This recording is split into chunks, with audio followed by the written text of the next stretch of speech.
If I bleed tonight, if I am sad tonight, I don't have the time to fight. And if I wake tonight, if I'm so tired tonight, I'm falling asleep when I'm home. When I'm home, nowhere to go, no one that can see through that side of the light. Hello, and welcome to this incredibly manly edition of the Halcyon Top 5s list. I'm your incredibly manly host, Lorne Risley. Check out my delts! Damn! In this episode, we're going to be talking about the top 5 best movie fist pump moments. What am I talking about when I talk about that? Well, when you're in a movie, you're sitting there absorbing a moment, absorbing a scene, a character, a premise, and something happens. Something glorious, something magnificent, something unworldly that makes you want to jump out of your seat and go, yes! That's the kind of moment we're talking about in this episode. It's a movie fist pump moment. And yes, I may have looked incredibly lame by doing that, but you've all had those moments when you're invested in the film to the degree where you want to celebrate in your seat. And I don't mean it that way, you perverts. Giggity, giggity, goo. So, on this episode, let's take a look at the 5 moments that had me absolutely out of my mind with excitement, to the point where I had to explain a yes as I sat there in the cinema at home, leading to me escorted out of my cinema seat, or in some cases my own home. So, on this episode of the Halcyon Top 5's list, the top 5 movie fist pump moments.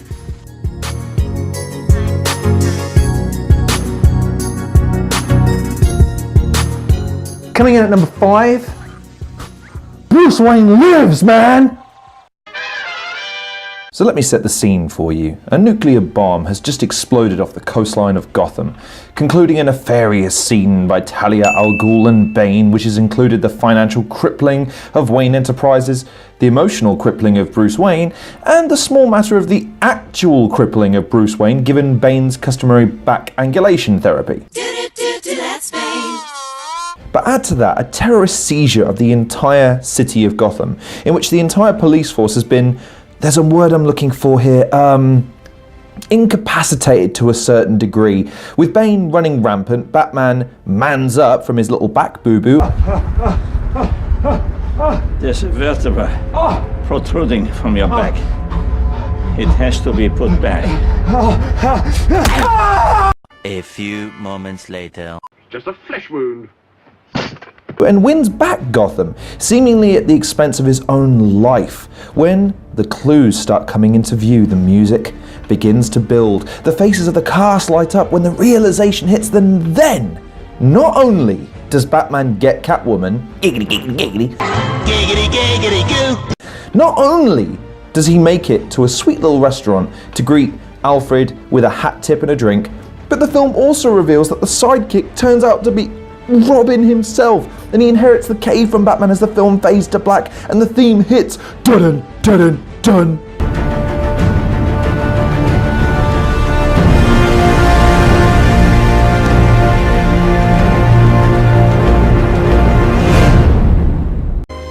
Dear God, it's beautiful. Tell me that isn't a fist pump moment and a half. Epic, satisfying, whetting the appetite of the nerds like me that wanted a conclusion fitting to the saga. And damn if we didn't get it with this.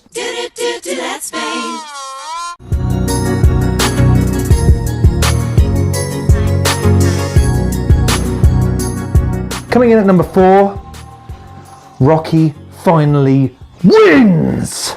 Everyone has heard of this by now, given that it's the summation of pretty much every underdog story of all time, and proof that doing the right thing from a storytelling perspective can have massive dividends in the long run. So in the first film we follow Rocky Balboa on his journey from no-hope common thug to taking the heavyweight champion of the world the distance only to lose to a decision, proving that winning isn't always in the act of winning. Now, many were surprised at how well this played out, which in hindsight was ridiculous given it was never about winning for Rocky. It was his personal triumph of proving he could stand with the very best. All I want to do is go to distance. You can do it! Cut his head off! However, audiences in the studio demanded more, so we got Rocky 2. And that's when we could have our legitimate Hollywood-style feel-good moment. But with the stakes raised even further given Rocky's personal fall from the graces of fame and fortune, the birth of his first child, along with his inability to find a life beyond boxing, invests the audience even more in his quest to finally win this time. All set off by Adrian's exclamation during the climax of the film, "Win!" There's one thing I want you to do for me. What? Come here. What? Win. Win. What are we waiting for? Take this! A few moments later. The music hits for that world-famous montage and the fight goes down to the fricking wire, with Rocky beating Apollo in the final round with moments remaining, both clawing at the ropes to ascend, with Rocky finally claiming the win and completing the quintessential underdog story. It's the kind of ending that will make you want to fist pump like mad, go outside, do some sit-ups, do some pull-ups and then punch the hell out of some fool, only to realise you're clinically obese and that you now need a cardiac arrest therapy session.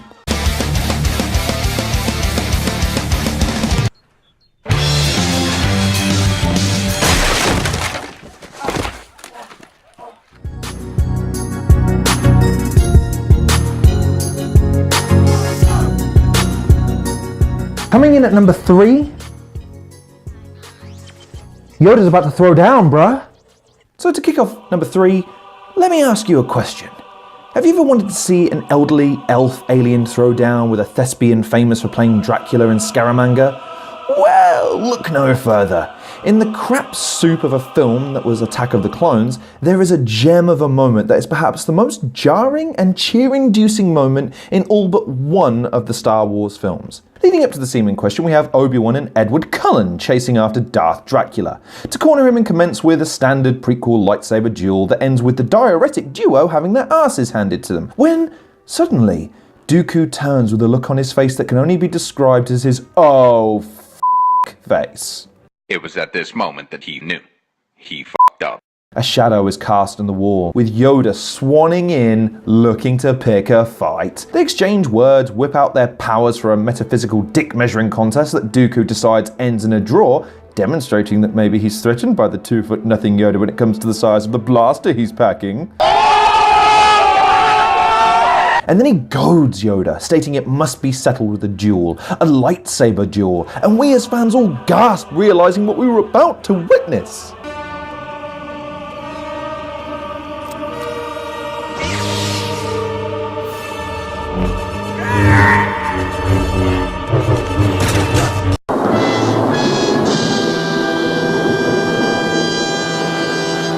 Yoda pulls back his robe to reveal a teeny tiny lightsaber and begins to MC Hammer his way around the screen, leaping and bouncing around the Sith Lord with all the verve and persistence of a Jean-Claude Van Damme cocaine binge, with us fans in awe of what we were witnessing. Oh my god! To put things into context, measuring Yoda's walking pace previously was only possible with the use of a small rock, and judging by the amount of erosion caused by the wind on the rock, you could calculate his approximate speed. This film took that notion and set the thing on fire. It is a moment that will stick with any fan of the series, and one that redefined the character of Yoda. While for some, this is a moment of hilarity, or even worse, for me, this was a moment I could not watch enough of, and one that made me roar with elation, fist pumping like a madman in the cinema when I saw it for the very first time. Break it down!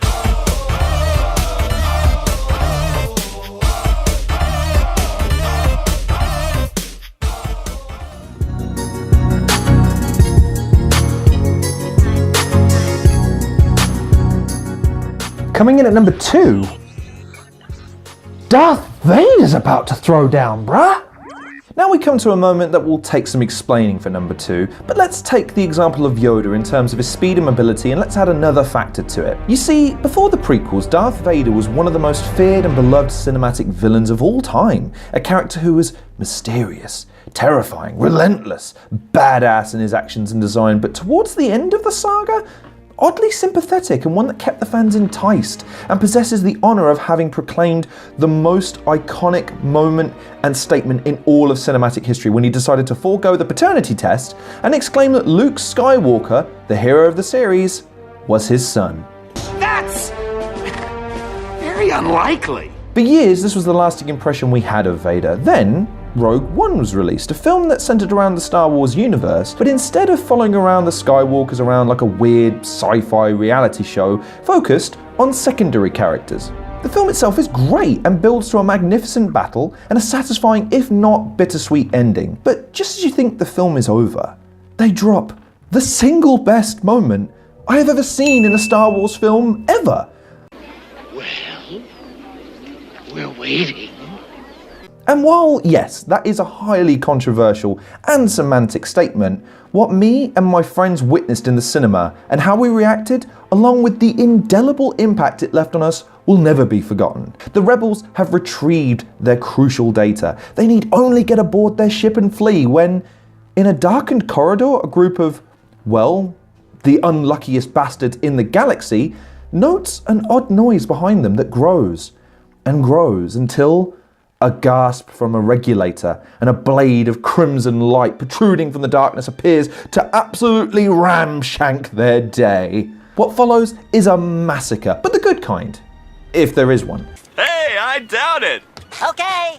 Darth Vader proceeds to utilize the Force, his lightsaber, and his strength to cut a bloody path through the rebels to obtain the data stolen, and this moment is made so freaking amazing by the music, the setting, the horror on the faces of these soldiers, and the efficiency and beauty of the way it's been shot for maximum impact and action. Not only was I fist pumping all of the way out of the cinema, but this scene alone was cause for me to proclaim that Rogue One might be the best Star Wars film ever. In a moment that not only proved great Star Wars films can still be made fresh and original, it revitalized Darth Vader in terms of his presence and credibility with fans like me. It's 2 minutes of absolute Star Wars perfection and a fist pump moment to boot.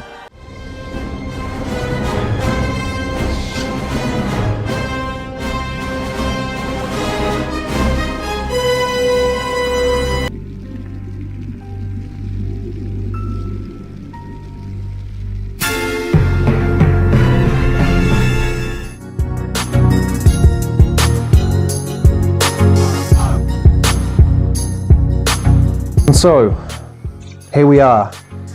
We're at number 1.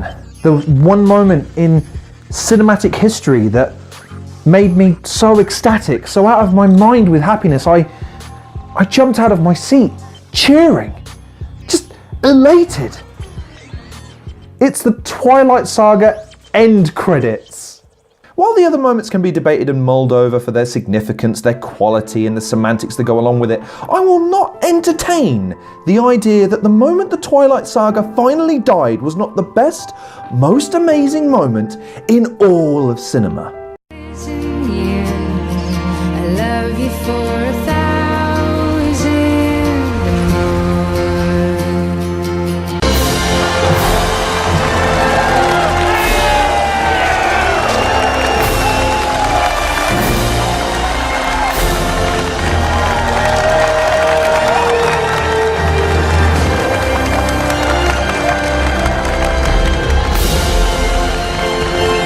The joy emitting from my face can only be described if PK and the moment the Grinch smiles had a baby that perpetually had lol face. LOL! And while the pain of reliving these films for a previous video was arduous to say the least, I did get a fleeting glimpse of what it felt like to relive that glorious moment.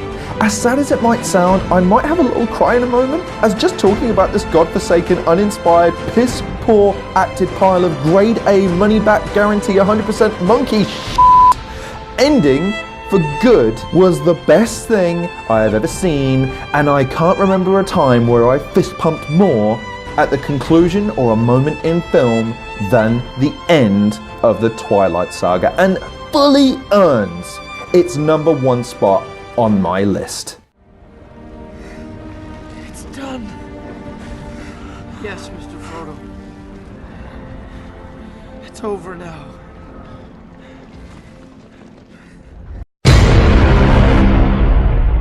No, God!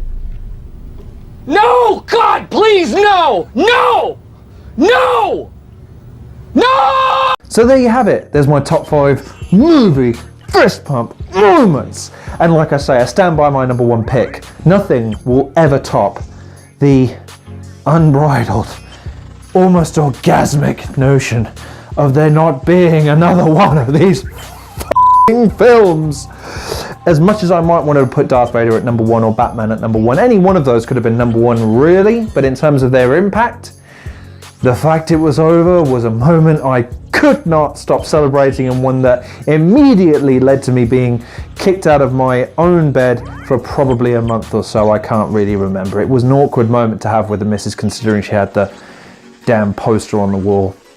Worth every moment though. So thank you very much for watching this episode of the Halcyon Top 5s list. Please like, share, subscribe. And if you wouldn't mind checking out some of the other content creators in the description below, check out some of my other videos if you would be so kind. Leave your suggestions for top 5 lists in the description below, along with your suggestions for this list. If you think I've missed one out, then by all means, let's hash it out and debate it until you realize I'm right. So thank you very much again for watching. Please take care of yourselves, and I'll hopefully see you on the next episode of the Halcyon Top 5s list.